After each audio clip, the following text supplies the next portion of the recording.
I need to check the list of used names carefully before writing. The story below uses completely new names not found in the file. I wasn't supposed to be the one driving myself to the hospital. That's the part I keep coming back to even now. Not the cold waiting room, not the paper gown that crinkled every time I shifted in the chair, not the nurse who squeezed my hand when she saw I'd listed none under emergency contact. It's that I had driven myself there at 6 in the morning in the dark in February because I hadn't wanted to ask anyone, because I had told myself it was fine, because I had learned, sometime in the last few years, to stop expecting things from the people I loved. My name is Lorraine. I'm 67 years old. I live alone in a house in Glendale, Arizona, and I have a daughter who I raised by myself after her father left when she was 4. I worked double shifts at a hotel for 11 years so she could take piano lessons and go to summer camp and have the kind of childhood where she didn't know we were struggling. I don't say that looking for applause.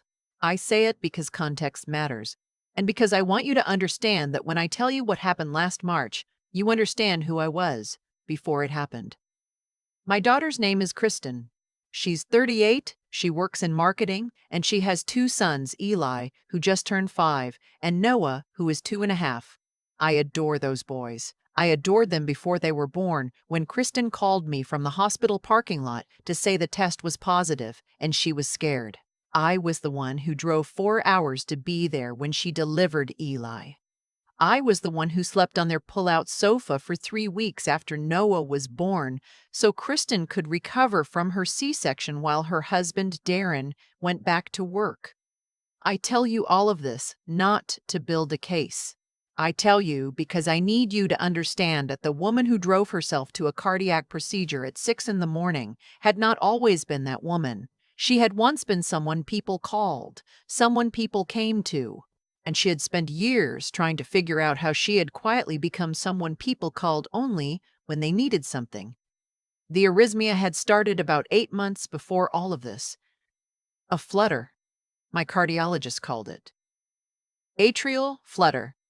Not the most dangerous thing in the world, but not nothing. My heart would suddenly race, not like exercise, more like something inside my chest was trying to escape. And then it would stop, and I'd sit very still for a moment and wait to see what happened next. I had been on medication, but the medication had side effects I won't bore you with, and my cardiologist, Dr. Ferris, had recommended a catheter ablation. It's a procedure where they go in and essentially scar the small area of heart tissue that's misfiring so it can't misfire anymore. It sounds dramatic when you describe it like that. In practice, it's outpatient, but it's still a procedure. You can't drive yourself home. You need someone with you for the first 24 hours because there's a small but real risk of bleeding. Your heart has just been deliberately scarred. You are supposed to rest. I told Kristen in January. We were on the phone, one of our Sunday calls that had gotten shorter over the years, and I mentioned it as naturally as I could because I didn't want to make it a big thing. I told her the date, March 14th, and I told her what it involved and what the recovery looked like. She said, "Oh, wow. Okay." And then she said, "So you'll need someone to drive you?" I said, "Yes, I would." She said she'd have to check her schedule. I want to be precise here because I've replayed this moment many times. She didn't say, "Of course, Mom, I'll be there." She didn't say, "Don't worry about anything." She said she'd have to check her schedule, and then she moved on to telling me about a work trip Darren was taking in April. And I found myself nodding along on my end of the phone as if we'd just been talking about the weather. She called me back 3 days later. I was in the middle of making dinner. "So about your procedure," she said. "That week is actually kind of complicated. Darren has a conference in Dallas and I was really counting on you to take the boys." I set down my spoon. "Kristen," I said, "I'm having a heart procedure." "I know, but it's outpatient, right? You said it was outpatient. So couldn't you just—" "They go into my heart," I said.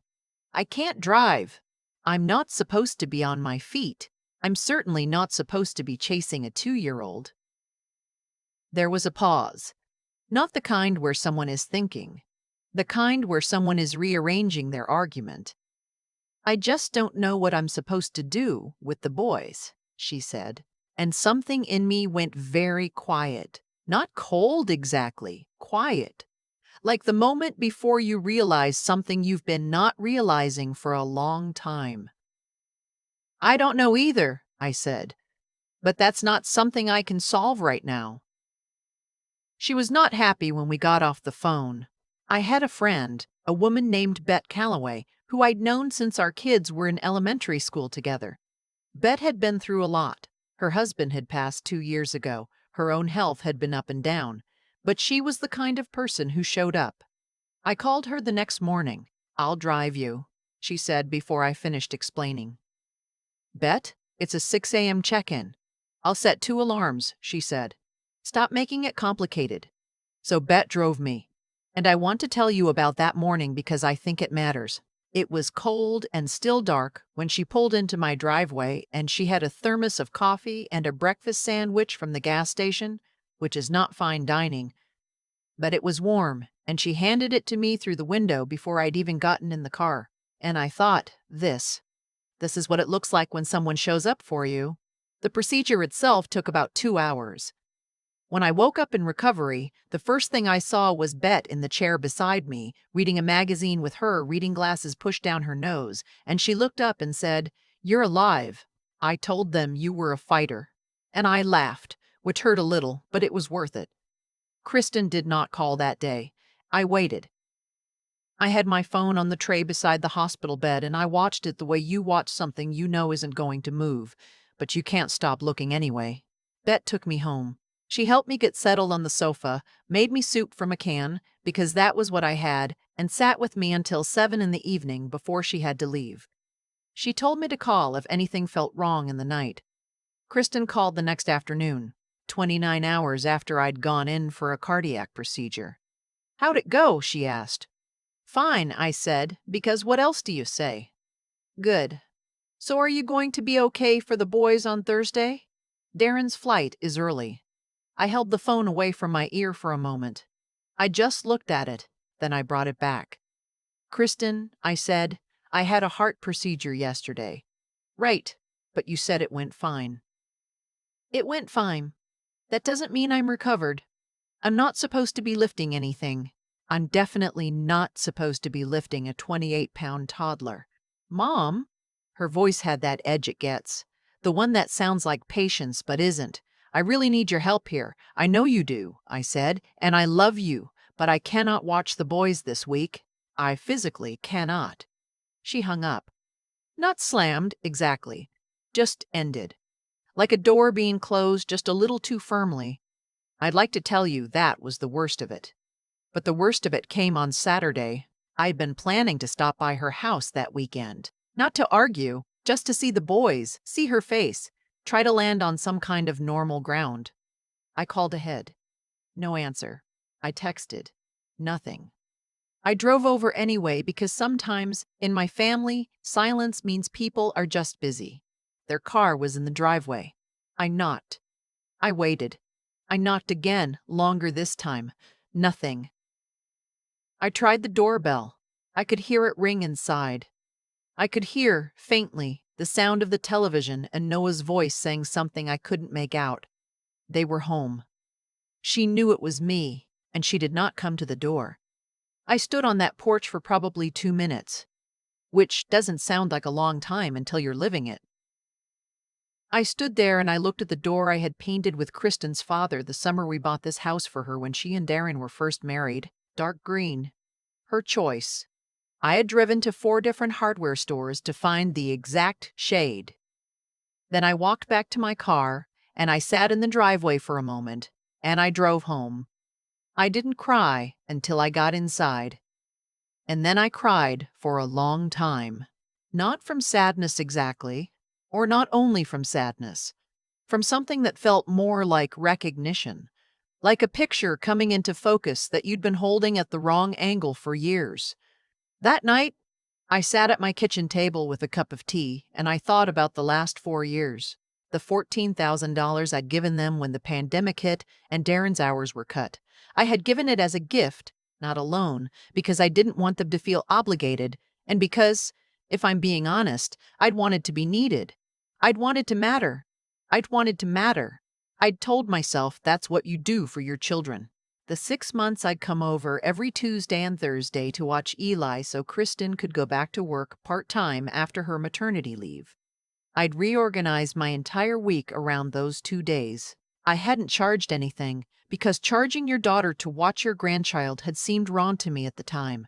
The Christmas I'd skipped a trip to visit my college roommate in Portland because Kristen had said, "Oh, but Mom, we were counting on you being here." And I'd said yes, of course. Of course I'd be there.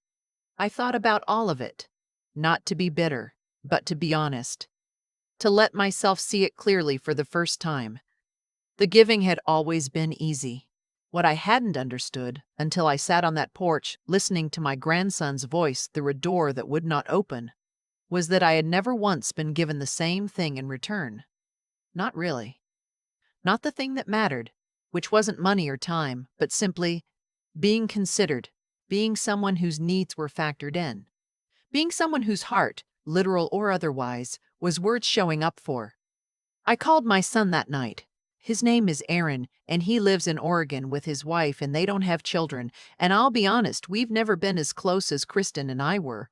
Or as close as I thought Kristen and I were. Aaron is more reserved, more practical, the kind of person who shows affection by fixing things rather than saying things. And I had spent years interpreting this as distance. He picked up on the second ring. I told him everything, the procedure, the phone call, the porch. He was quiet for a while. Then he said, "Mom, you drove yourself to a cardiac procedure." "Bet drove me," I said. "You almost drove yourself to a cardiac procedure." "Aaron, no, I want to say this clearly," he said. "You should have called me. You should have called me. You should have called me before it got to this point. I would have been on a plane." I didn't know what to say to that. It sounds like a small thing, maybe, reading it now. But it wasn't small, because what he was saying, what I had to let myself hear, was that I had gotten so used to managing alone, so accustomed to not asking for things, that I hadn't even thought to call him. I had spent years directing all my giving toward Kristen and had quietly stopped believing I was someone worth coming to.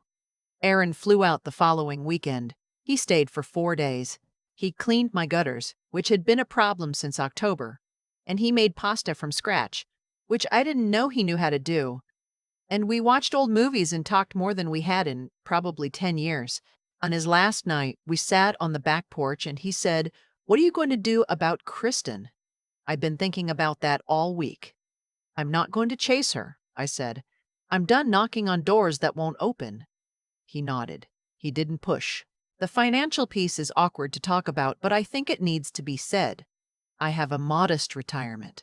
Nothing extravagant. A pension from my years in hotel management, some savings, a house that's paid off. Enough. I had been supplementing Kristen and Darren regularly for years because they had the boys in childcare costs and a mortgage, and because I had told myself that was what I was supposed to do. After Aaron left, I called my attorney. I had him revise my will. Not out of spite. I want to be clear about that, because the anger was only ever a small part of what I was feeling. I did it because something had clarified for me on that porch. I was 67 years old, with a recently ablated heart and no emergency contact. I could not keep organizing my resources, my energy, my time, around someone who would not open the door for me. I also stopped the monthly transfers I'd been making to Kristen's account. I had been doing it quietly for almost 3 years. I didn't make an announcement. I just stopped. If she noticed, she hasn't mentioned it. I know some people will read this and think I'm being cold.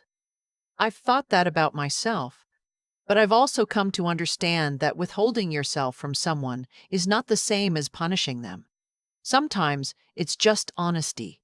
Sometimes it's saying, "I see the dynamic clearly now, and I am choosing not to continue it." It has been about 6 months. Kristen and I are not estranged, exactly. We talk. She called me in April to tell me Eli had started kindergarten. She sent photos of Noah's birthday party.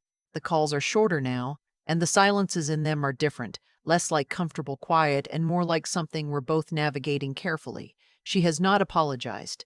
I'm not sure she fully understands that there is something to apologize for. And I've had to make my peace with that. I've had to understand that you cannot want clarity on someone else's behalf. You can only hold your own. The boys are what make this complicated, because I love those children in a way that has nothing to do with Kristen's choices. Ely calls me on his own now sometimes.